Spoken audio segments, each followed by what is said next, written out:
Hi friends, this video shows how to replace battery of Google TV Streamer 4K remote controller. See, this is a remote controller. Let me remove this battery cover. So here we can just press, then pull down. See, this way we can open this battery cover.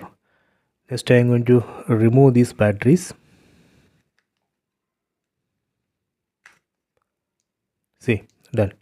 These are AAA batteries. Then I am going to insert new batteries. We can insert new batteries like this. Done. Then let me close.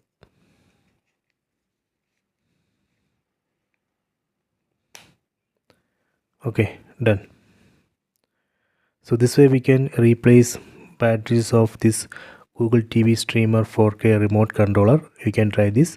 I hope you enjoyed this video. Please subscribe this channel. Please like and share the video.